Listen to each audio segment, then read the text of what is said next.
Well, that's why they call it Bedlam. Lived up to the name, lived up to the rivalry. You know, tremendous game. Very different game. It was really explosive offensively, obviously by both sides in the first half. I thought we, really controlled things offensively, other than a couple of drives in the first half where we got down the red zone, didn't get touchdowns. So that was certainly the most disappointing part of that. That and not getting a chance to kick it there at the end. Kyler was just a little too aggressive, it looked like, with the clock. Knew that we had 5 seconds. But a good first half there. Defensively, we were probably a bit of a victim of such an emphasis coming in of trying to make them one-dimensional in the throwing game. I mean, I think that was certainly a big part of the plan, is trying to eliminate, Hubbard and of course, Justice Hill, with the respect that we have for them.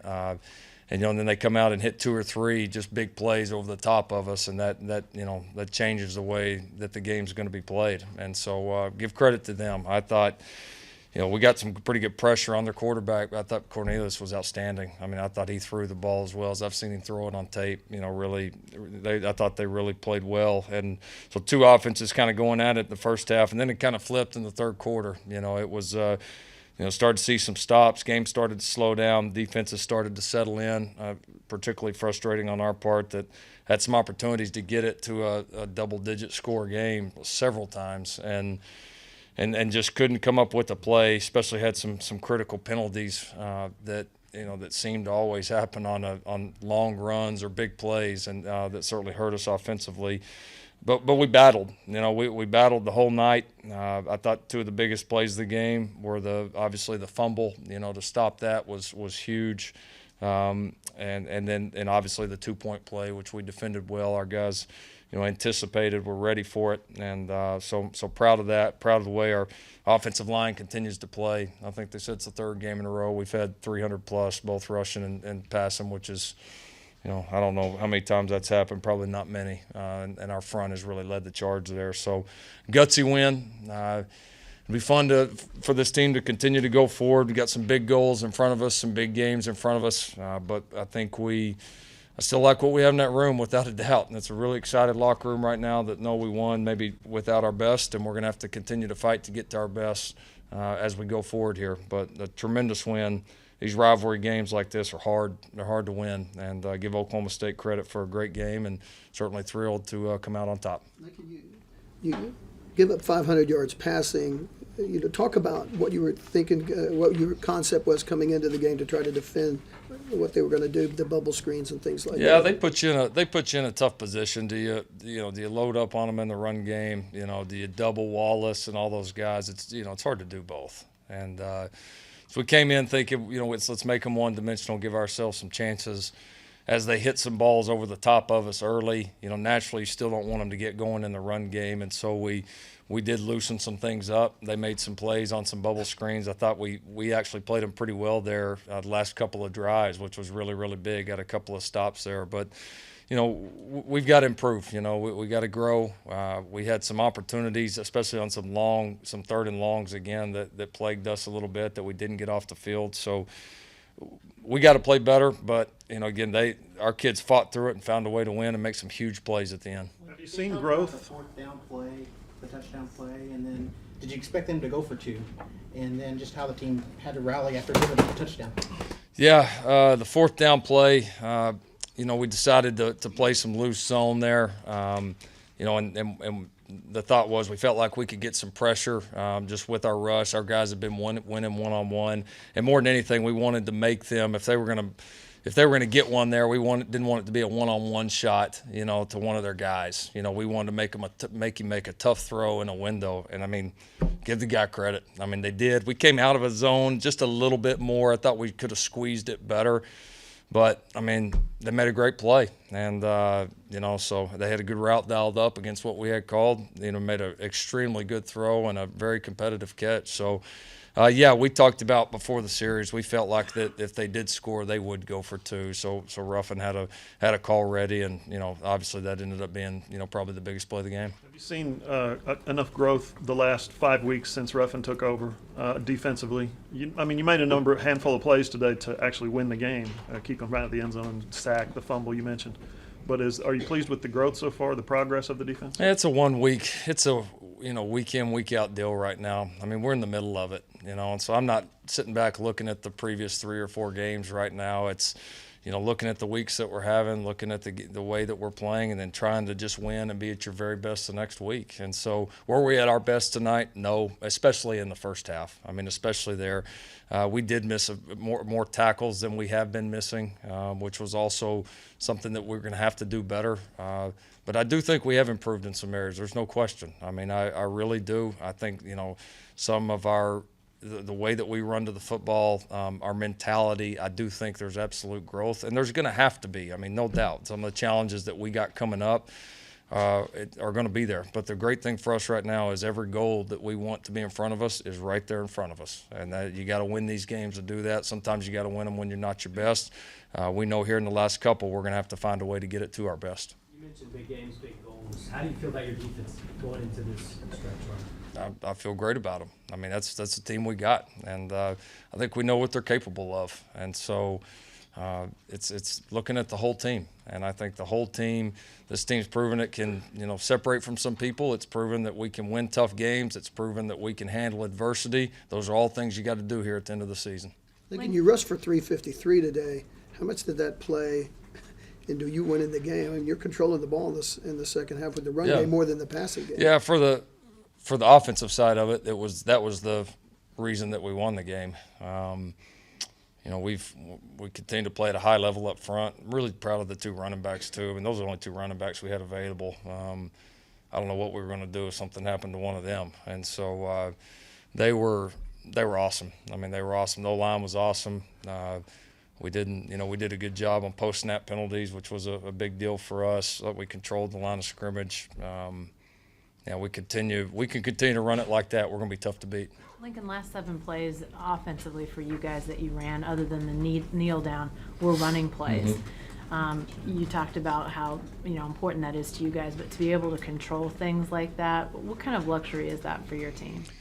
Well, it's had a big hand in us winning the last 3 Big 12s, and if we're gonna do it again, it's gonna be critical. I mean, I think you have to run the ball to win and to win games in this month and here at the end of the season. And so it's right now we feel like we can do both, and we feel like we can do both against anybody, and so that I think keeps people off guard. I think you've seen the balance that we've had offensively in the last several weeks. It's been key, and we're certainly going to need it going forward. Did Trey have to get an ankle retaped? Did he tweak something there in the first half? Yeah, just a slight tweak, but came back in and played well.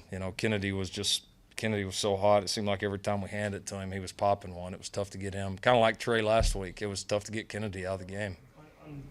Your last series of the last drive of the third quarter, Marquise Brown made a 3rd and 11 catch, huge with play, 2 defenders, and huge had play. Another big game 2 plays later. Yeah, he was awesome for us there, especially the 3rd and 11, because they had some momentum, and I was really proud of a couple things there. One, I just talked with Kyler before that that was when some of the frustrations started to set in for us offensively, and I talked to him about you can't try to just win this thing by yourself right now. You got to just keep trusting it. And that was a great example of that was the right read. And I think a lot of quarterbacks in that situation, it's 3rd and 11, you kind of feel like, man, we need to make a play.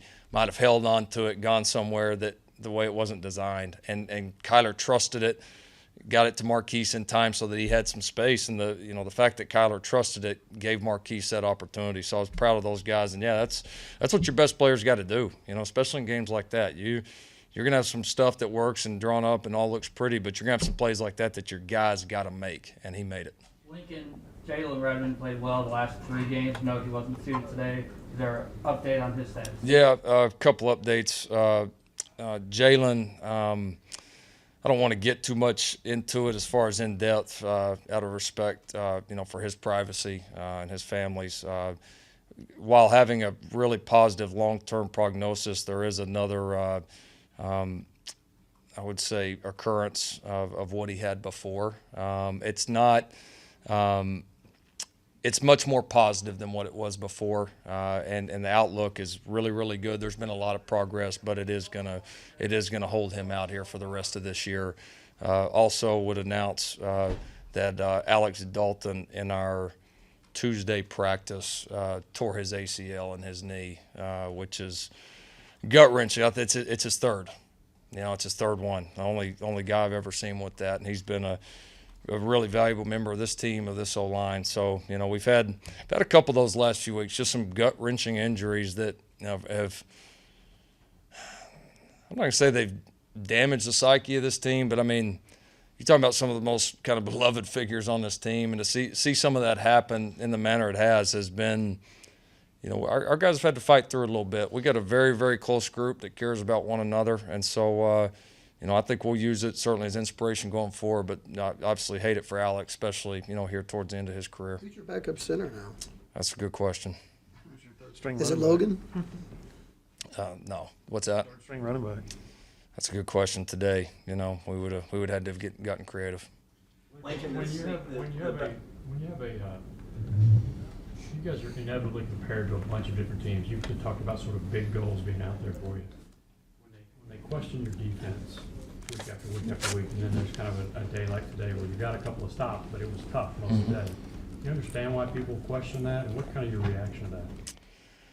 I just don't listen to it because I know, just like it has here the previous 3 years, you just have to win.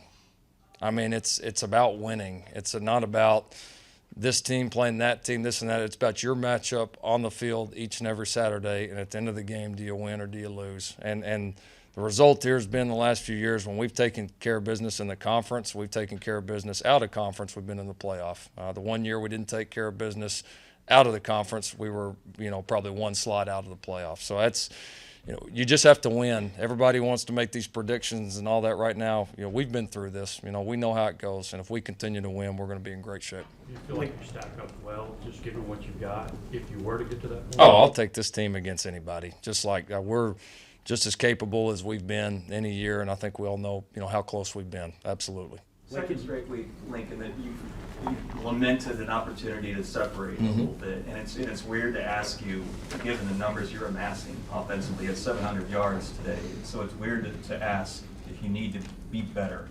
offensively. Sure. Yet it seems that's No, it's not. No, it's not weird to ask. I mean, it's.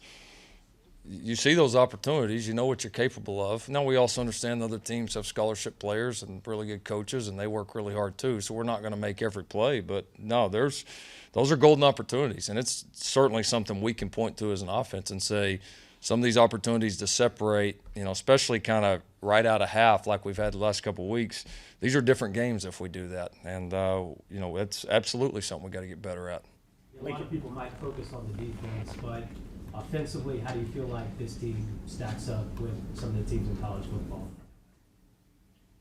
I don't know. I don't watch a lot of other teams' offense. I'm not taking anybody over ours, though. I promise you that.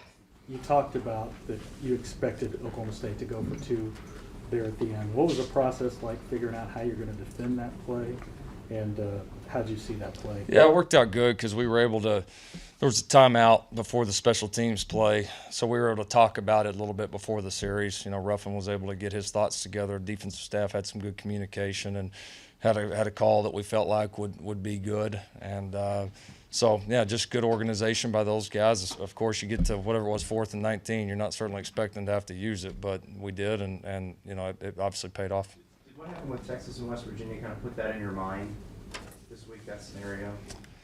Not really. It's, I know Mike, Mike's just the whole situation where, I don't know that I would say any way that their season's gone, would have a point in that. I honestly can't imagine many scenarios where he wouldn't have done that. And if the roles would have been reversed, I'd have done the same thing. So, I give him credit. It was a bold call, but he's a bold coach. That's why he's been as successful as he has been. This is a little bit out there, but can you kind of describe your emotions going from defending that last drive, the 2-point conversion, and then having to get the kneel down, and then you basically walked up to your wife and gave her a hug and then carried your daughter off the field. Can you describe your own emotions in that moment? Yeah, no, it's still a little surreal. Doing all that at this place, on that field, winning a historic game in the fashion that we did, getting to do this job I get to do every day and then celebrate it with my family. So it's as good as it gets. I love it. You talk about just, losing their beloved figures and then having several games where it's come down to the last second. What does that say about the resolve of this team? You really are kind of emotional when you say you would take them over everybody else.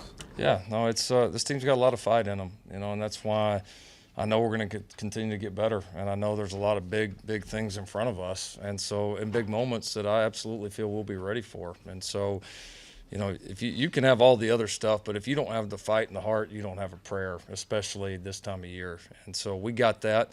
There's certainly all areas that we got to get better at, and we'll own those and we'll go attack those. But our fight stays like this, we're going to have a chance against anybody we line up against. Lincoln, as a head coach, can you just talk about what you work with your staff on your cornerbacks? Because Trey Norwood had a rough night tonight. Parnell's had rough nights, but he's come back and played well.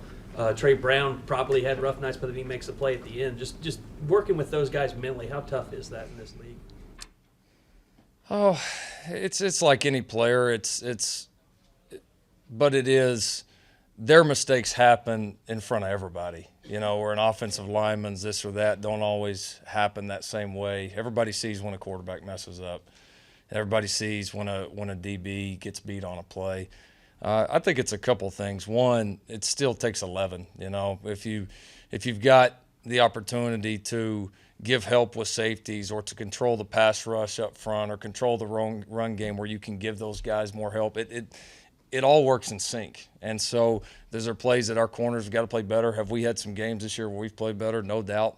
We gave up some big ones today that we have not been giving up, so we got to grow. But that's a confident group. It's a talented group. They've played well for us, and they will again. Thanks, Lincoln.